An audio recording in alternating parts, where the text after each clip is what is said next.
كده اول حاجه شوف الفيديو ده بعد ذاك نتفاهم.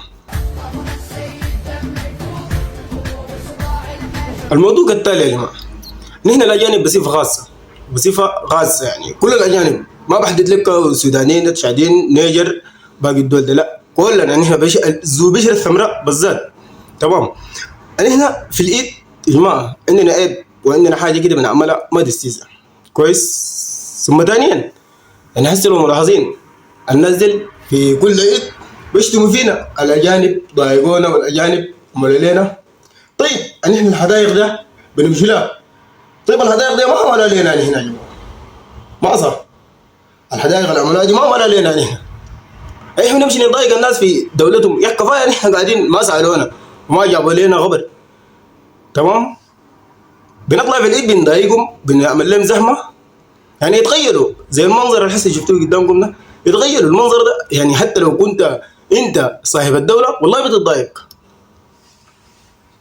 والله بتتضايق، ما صح. يلا في الحته دي ما ظريفه مننا، يعني احنا في الحته دي نعمل شنو؟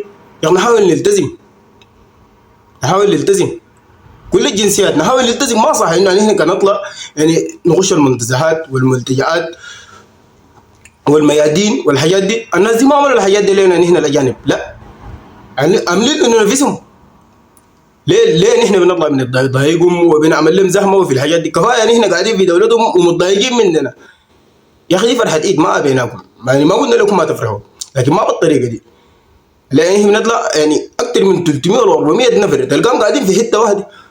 الحته اللي قاعدين فيها ده ما بان انه لك انت الاجنبي تيجي تجنب فيه، ما جايب انه لك انت الاجنبي تيجي تجنب فيه وتتصور وتعمل، لا ما جايب انه لك انت. الحته دي بنوها ما بنوها لك انت، ما عملوا لك انت كاجنبي تيجي تقول لا انا داير انزل سياحه. لا، السياحه دي تسيح مكان ثاني، شوف لكم حته ثانيه تسيح فيها. يا اخي لكم 3 4 5 اقعدوا لكم في قهوه بعيده من الناس، ما لكم من الميادين ولا الحاجات دي. يعني حسي كده يتغيروا الناس دي. يعني لو ملاحظين كل عيد كل عيد لو بيطلعوا فيديو، ما بيطلعوا فيديو انهم بيطلعوا يعني اننا نحن السمر مش منه كلنا. والحاجه الشينه والحاجه الكعب الفيم، حتى هم اصحاب الدوله ناس ليبيا ذاته بصفه عامه، يعني لما يجي يطلعوا الفيديو يتكلموا ما بيقولوا الاجانب، بيقولوا السودانيين.